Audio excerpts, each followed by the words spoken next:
Hai semua, Assalamualaikum. Dalam video kali ini, cikgu akan berkongsi tentang matematik tingkatan 1, bab 12 pengendalian data, melibatkan satu standard kandungan 12.1, proses pengumpulan, pengorganisasian dan perwakilan data serta pentafsiran perwakilan data melibatkan satu standard pembelajaran iaitu menukar satu perwakilan data kepada perwakilan lain yang sesuai serta memberi justifikasi.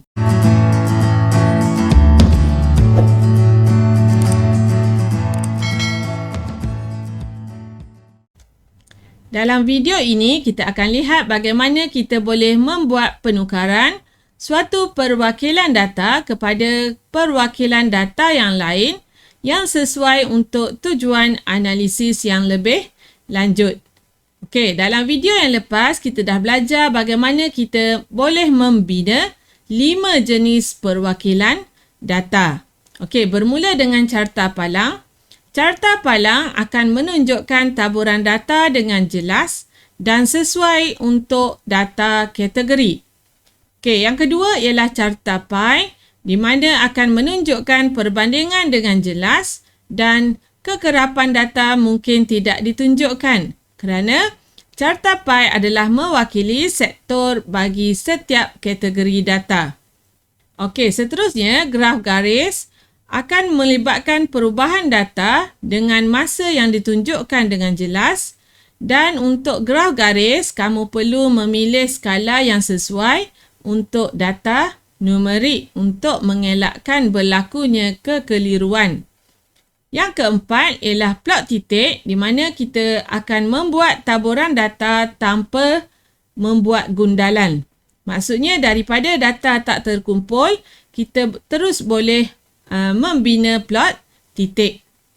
Dan plot titik ini sebenarnya sesuai untuk data dalam jumlah yang kecil.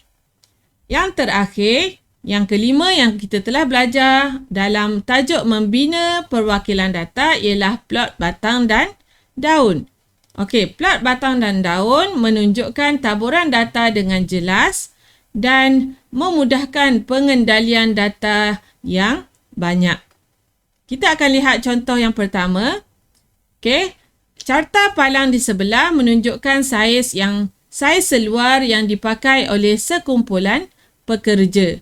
Tukarkan perwakilan itu kepada perwakilan yang lain yang sesuai dan berikan justifikasi kepada penukaran tersebut. Okey, kalau kita lihat ni melibatkan data kategori. Okey, jadi data menunjukkan perbandingan bagi setiap kategori iaitu saiz seluar daripada S, M, L dan XL. Okey, apabila kita nak melihat perbandingan kategori, kita selain daripada carta palang, kita boleh juga menggunakan perwakilan data yang lain iaitu carta pie. Di mana carta pie juga boleh melihat, kita boleh membandingkan data dengan jelas di antara setiap kategori yang diberi. Okey, jadi di sini daripada carta palang ni kita akan keluarkan maklumat. Okey, maklumat dalam bentuk jadual di mana kita ada saiz daripada S, M, L dan XL serta kekerapan yang kita boleh dapatkan daripada carta palang yang diberi. Okey, S ada 6, M ada 10, L ada 16 dan XL ada 8. Dan jadual kekerapan inilah yang kita akan gunakan untuk kita membina perwakilan data yang kedua iaitu carta pie. Okey. Jadi kita akan yang pertama sekali untuk membina carta pie kita perlu ada sudut sektor. Okey, sudut sektor ialah bilangan kekerapan, kita bahagikan dengan jumlah kekerapan, kita akan darabkan dengan 360 darjah. Okey, jadi kita kena cari dahulu sudut sektor. Okey, sebelum dapatkan sudut sektor, okey, kita kena kira dahulu jumlah kekerapan. Jumlah kekerapan ialah 6 tambah 10 tambah 16 tambah 8, iaitu kita dapat 40. Jadi untuk sudut sektor saiz S, 6/40 kita darab dengan 360, kita dapat 54 darjah. Okey, untuk saiz M, 10/40 darab 360 darjah, kita akan dapat 90 darjah. Okey, saiz L, 16/40 darab 360 darjah sama dengan 144 darjah. Dan untuk saiz XL, okey, 8/40 darab 360 darjah, kita dapat 72 darjah. Okey, kalau kita jumlahkan semua sudut sektor ni, kita akan dapat satu bulatan penuh, satu sudut bagi bulatan penuh iaitu 360 darjah. Okey, sekarang kita dah ada sudut sektor, jadi kita boleh membina carta pi. Okey, jadi untuk membina carta pi, kita akan buat satu bulatan, okey, tandakan titik dan bina satu bulatan. Okey, bina satu bulatan dan buat satu jejari. Okey, jejari di bahagian mana-mana bahagian pada bulatan ini. Daripada lilitan, kita sambungkan ke pusat bulatan. Jadi, kita akan ukur sudut yang pertama. Okey, kita akan ukur sudut yang pertama melibatkan penggunaan jangka sudut. Okey, kita ada jangka sudut. Jangka sudut kamu ni, okey, oleh kerana garis berada di sebelah kiri, maka kita akan lihat sudut yang berada di sebelah kiri sifarnya. Okey, sifar kita akan bermula di sebelah kiri. Okey, letakkan yang bahagian tengah jangka sudut ni pada pusat bulatan. Okey, dan kita akan kira ukur sudut yang pertama, iaitu sudutnya ialah 54 darjah. Okey, jadi kita akan ukur sudut yang pertama 54 darjah dan kita akan bina garis. Okey, kita akan bina garis lah. Okey, 54 darjah di situ. Okey, jadi kita dah ukur, jadi kita akan gariskan. Okey, kita akan gariskan. Okey, kita akan dapatlah. Jadi kamu tandakan di sini sudutnya ialah 54 darjah. Okey, selesai yang pertama. Kita lihat pula sudut yang kedua ialah 90 darjah. Jadi kita akan ubah suai kedudukan jangka sudut. Okey, supaya pusatnya, okey, bahagian tengah ni akan berada pada pusat bulatan.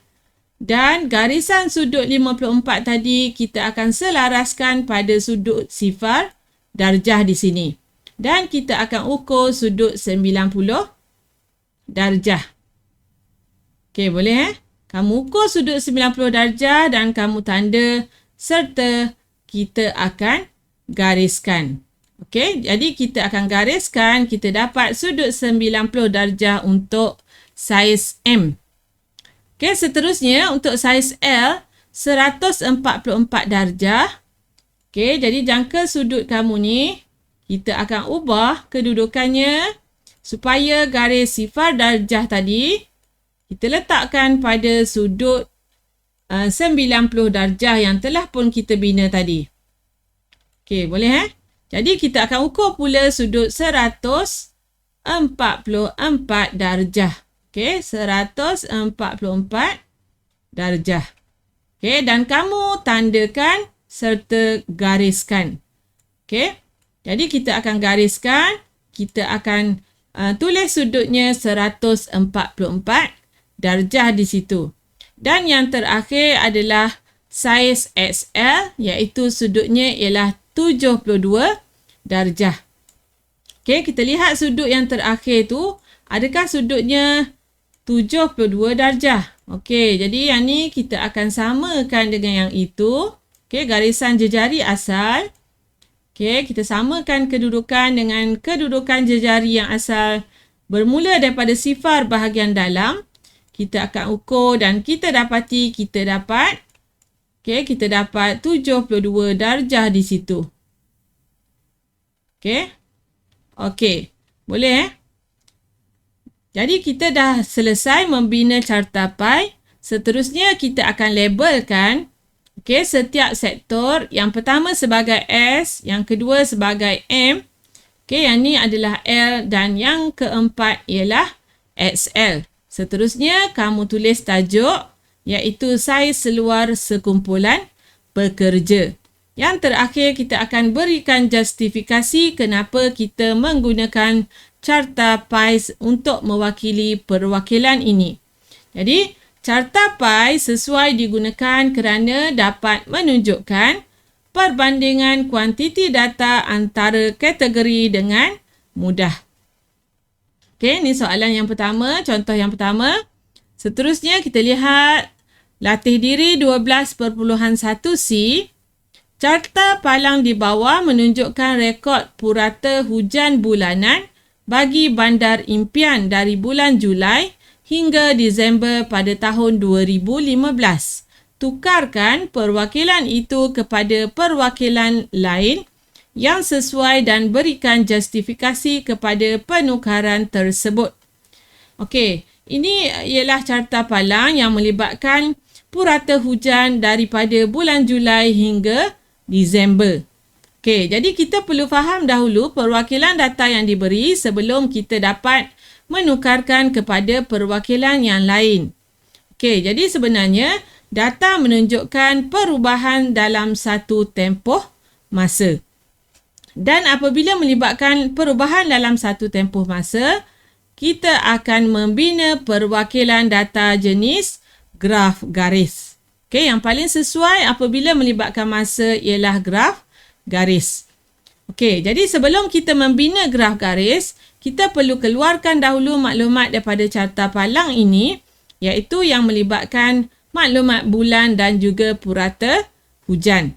Kita keluarkan menjadi dalam bentuk jadual.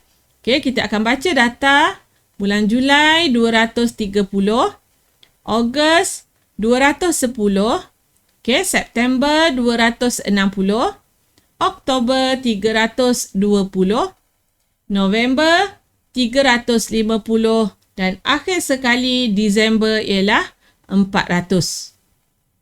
Jadi daripada jadual kekerapan yang kita dah ada, kita boleh bina graf garis.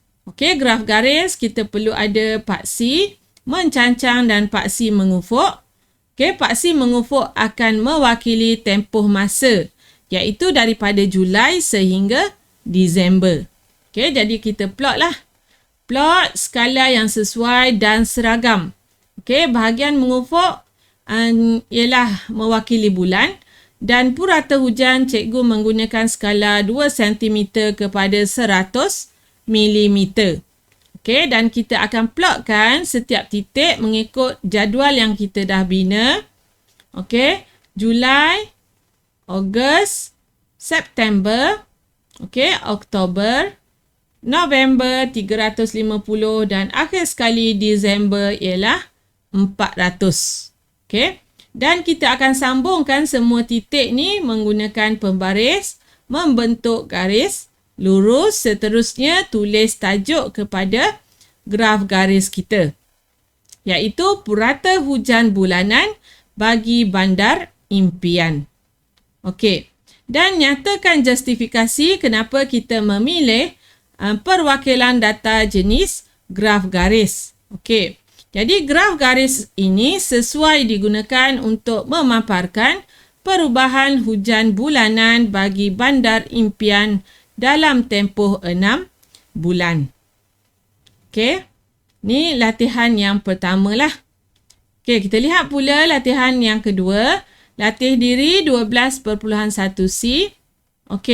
Kempen Derma Darah Anjuran Bulan Sabit Merah Malaysia telah mendapat sambutan yang menggalakkan daripada orang ramai. Carta pie di sebelah menunjukkan kumpulan darah yang diderma oleh 25 orang dalam 3 jam yang pertama. Tukarkan perwakilan ini kepada perwakilan lain yang sesuai dan berikan justifikasi kepada penukaran tersebut. Data yang diberi ialah data dalam bentuk perwakilan carta pie.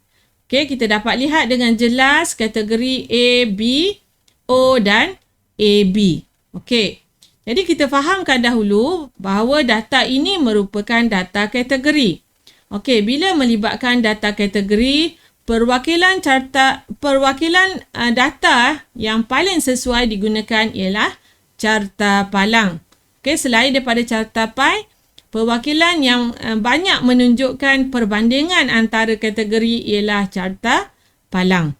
Jadi kita akan membina carta palang daripada maklumat carta pi ini. Okey, bagaimana kita nak tafsirkan ataupun bagaimana kita nak keluarkan maklumat daripada carta pi ini? Okey, yang pertama, kita akan membina jadual di mana kita ada kumpulan darah dan juga kita akan dapatkan kekerapan. Okey, bagaimana kita nak dapatkan kekerapan? Tadi telah diberi bahawa jumlah penderma ialah 25 orang. Dan data dalam carta pi diberi dalam bentuk peratus. Jadi untuk dapatkan bilangan, kita akan darabkan peratus dengan jumlah penderma. Jadi untuk kumpulan A, 28% darab 25 kita akan dapat 7. Okey, untuk B, 20% kita darab dengan 25 kita dapat 5. Okey, untuk kumpulan darah O, 36% kita darab 25 kita dapat 9 dan AB 16% kita darab dengan 25 kita akan dapat 4. Okey, jadi kita dah ada kategori dan kita dah ada kekerapan. Kita dah boleh membina carta palang. Okey, jadi kita akan bina carta palang, satu garis mencancang, okey, satu garis mengufuk. Okey, garis mencancang cikgu akan menggunakan skala 2 unit kepada 2. Okey, oleh kerana data kita paling tinggi adalah 9, paling rendah adalah 4, jadi cikgu akan pilih 2 unit kepada 2 dan kita perlu bina secara seragam. Okey, skalanya mesti seragam lah. Okey, 2, 4, 6, 8, 10. Dan untuk paksi mengufuk, kita akan masukkan kategorinya iaitu A, B, O dan AB. Kumpulan darah. Okey, seterusnya kita akan bina palang dan kamu mesti ingat palang yang kita bina mestilah seragam. Okey, lebarnya mesti seragam dan jarak di antara palang juga mesti seragam. Jadi untuk kumpulan darah A, palangnya ialah setinggi 7.